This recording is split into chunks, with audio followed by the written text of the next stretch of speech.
Hi there, I'm Drew Badger, the world's #1 English fluency guide, and it is a pleasure to welcome you to another advanced listening practice lesson. Well, this is actually kind of a special video for a man named Jason from Korea. So he's been following me for a while and he's really excited about becoming an English fluency guide himself.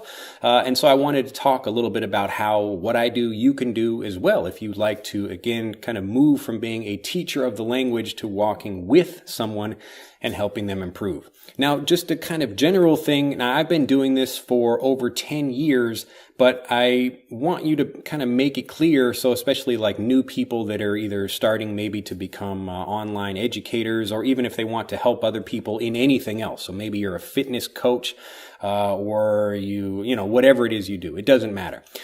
When you're kind of a guide for someone, as I am, it's not like you arrived at a conclusion already, and you're trying to just tell them how to get there. The point of a guide is actually to walk with someone. So say, because the situations are always changing. So you can't say like, well, 10 years ago, if I'm a teacher, I create some lessons from 10 years ago, and then they're having maybe some phrases or explanations that are like outdated. So outdated just means it's something that maybe it's from many years ago and it doesn't apply as well.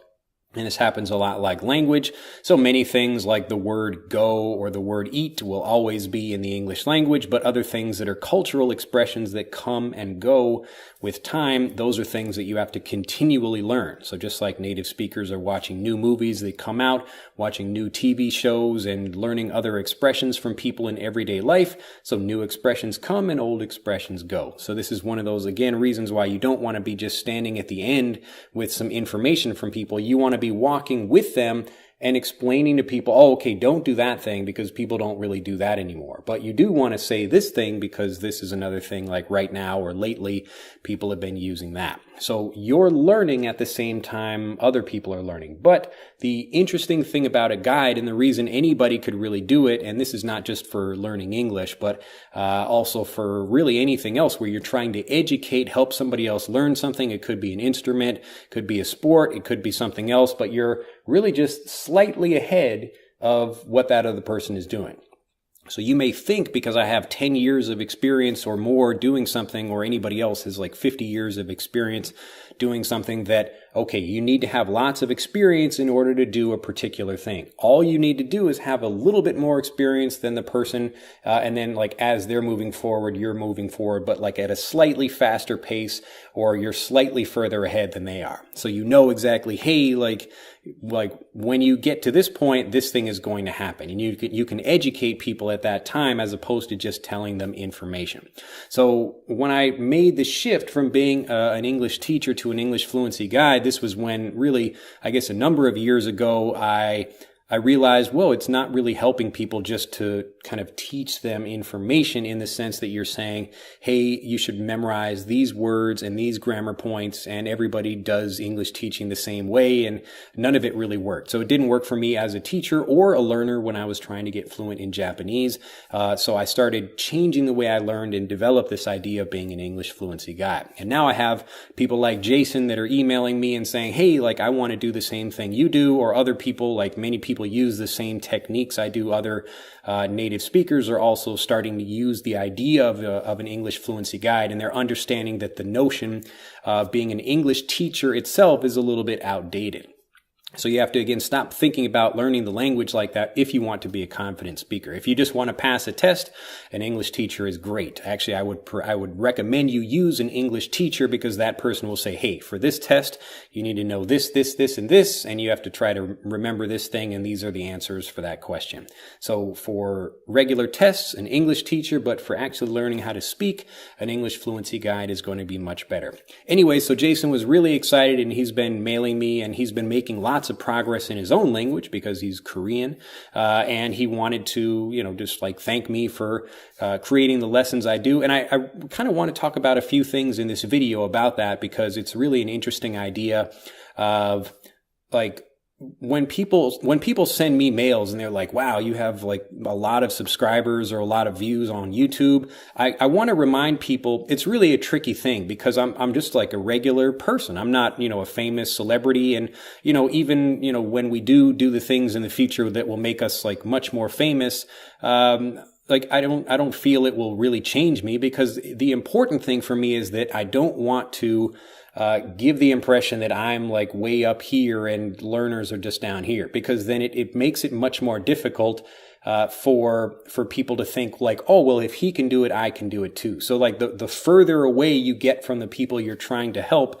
the more difficult it is for those people to really get the feeling that they can do the same thing. And now this is why, even though we do have a successful company now, I still am using the same video camera that we were using when we first got started.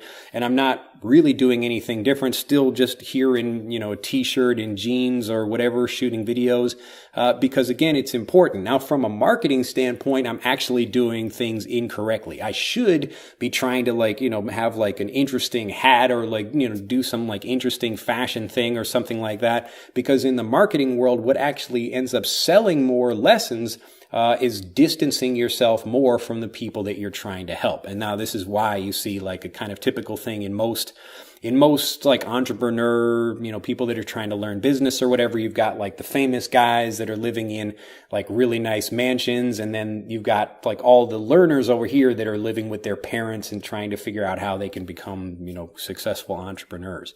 So it's the same thing with fluency, learning a language, learning an instrument, learning to, become a good chef or anything else.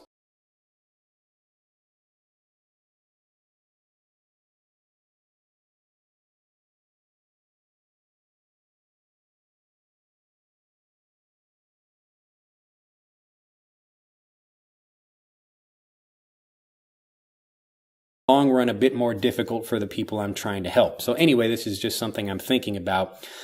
Just because when people mail me and they're like, wow, like I'm really impressed and I like really respect what you do and I'm really like all these things, and I just say, hey, like I appreciate that, but at the same time, I'm still just a regular person like you, and what I do, you can do as well. Really, the important thing is just thinking it's not even your own personal skill that you have to worry about, or how much time or what degrees you have, because I have no formal teaching degrees. I just like studied a lot about it myself, and I figured what works and what doesn't, and I get actual results for my learners, and that's like the only real thing that matters to me.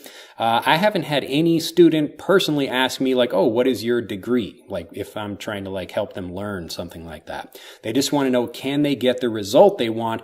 And that's what I guarantee for learners. So when you're thinking about these things, I want to make it clear. Number one, I'm just like a regular person. I just like want to focus on helping other people learn. And no matter what you get into, whether you want to be an English fluency guide as well, just to help people in your own area, or you want to, again, help people learn anything else, the important thing is to focus on helping the people and focus on improving their lives. And then when you focus on that, everything else becomes clear about how you should make that switch. So again, for me, when I was thinking, how can I help learners the best?